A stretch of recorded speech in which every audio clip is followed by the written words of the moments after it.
नमस्कार मित्रों, जय सिया राम। मित्रों, आप सभी का मेरे YouTube चैनल विराट ज्योतिष चिंतन में हार्दिक स्वागत है।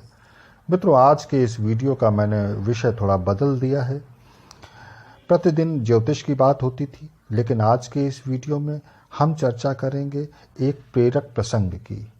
और ये प्रसंग जुड़ा है सुप्रसिद्ध महान देशभक्त क्रांतिकारी चंद्रशेखर आजाद से। उस घटना का जिक्र करने से पहले एक संक्षिप्त परिचय आज़ाद का।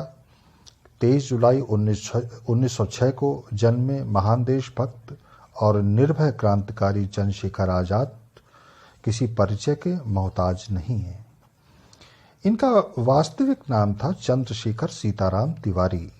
मात्र 14 वर्ष की अवस्था से ही आज़ाद स्वतंत्रता आंदोलन के कार्य में जुट गए थे। कहा तो ये जाता है कि इसी उम्र में जब इन्हें गिरफ्तार करके मजिस्ट्रेट के सामने पेश किया गया था, तो पूछने पर इन्होंने अपना नाम तो आज़ाद बताया और पिता का नाम स्वतंत्रता और घर बताया जेल खाना। बस यहीं से वह सभी के लिए बन गए चंद्रशेखर आज़ाद। बहुत कम उम्र में ही इन्हें वीर गति प्राप्त हुई थी। 27 फरवरी 1931 को आज़ाद की प्रतिज्ञा थी कि जीते जी वह कभी पुलिस के हाथ नहीं आएंगे। तो हुआ भी ऐसा।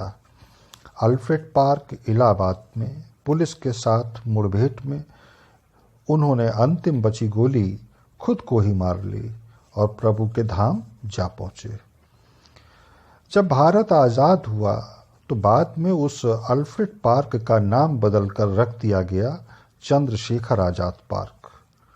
तो ये था मित्रों हमारे महान देशभक्त और जीवट क्रांतिकारी चंद्रशेखर आज़ाद का बहुत संक्षिप्त जीवन परिचय। अब बात करते हैं उनसे जुड़ी एक सत्य और प्रेरक घटना की। आज़ाद बचपन से ही बड़े दृढ़ प्रतिज्ञ थे। कांधे पर यज्ञोपवीत, जेब में गीता और पिस्तौल हमेशा साथ ही रहा करती थी।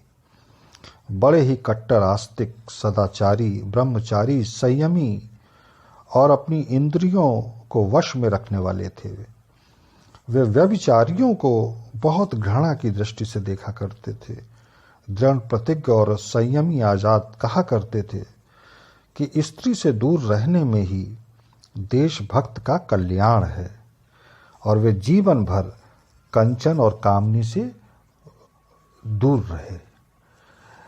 अब बात करते हैं उनसे जुड़ी हुई एक प्रेरक घटना की। हुआ यूं कि एक बार आज़ाद अपने एक मित्र महानुभाव के यहाँ ठहरे हुए थे और उन मित्र की एक सुंदर कन्या थी। उनकी नवयुवती कन्या ने आज़ाद को अपने कामजाल में फंसाना चाहा। पहले तो आज़ाद ने बड़े प्यार से उसको समझाया, लेकिन बाद में डांट कर उत्तर दिया कि इस बार तुम्हें क्षमा करता हूँ, भविष्य में ऐसा हुआ तो गोली से उड़ा दूंगा। ये बात आज़ाद ने उसके पिता को भी बता दी, और एक बड़ी बात कि भविष्य में दोबारा कभी वह अपने उन मित्र के यहाँ नहीं ठहरे। एक और भी बात थी कि आज़ाद के पास क्रांतिकारी दल के हजारों रुपए रहते थे, लेकिन मजाल है कि उसमें से उन्होंने एक पैसा भी इधर उधर खर्च किया हो, बल्कि अपनी कराहती माँ को भी उन्होंने कभी एक पैसा उसमें से नहीं दिया। जब किसी ने इस संबंध में उनसे पूछा तो आपने उत्तर दिया कि यह पैसा मेरा नहीं, राष्ट्र का है। चंद्रशेखर इसमें से एक भी पैसा व्यक्तिगत कार्यों में नहीं लगा सकता। तो ये कितनी प्रेरक घटना थी कि आज़ाद कंचन और कामनी दोनों के मुंह से मुक्त थे, और जीवन भर उन्होंने इसे अपना सिद्धांत बनाया और देश सेवा की। तो मित्रों, इसी के साथ मैं अपनी वाणी को विराम देता हूँ। मिलेंगे अगले वीडियो में किसी नए विषय के साथ। तब तक जय सिया राम, नमस्कार।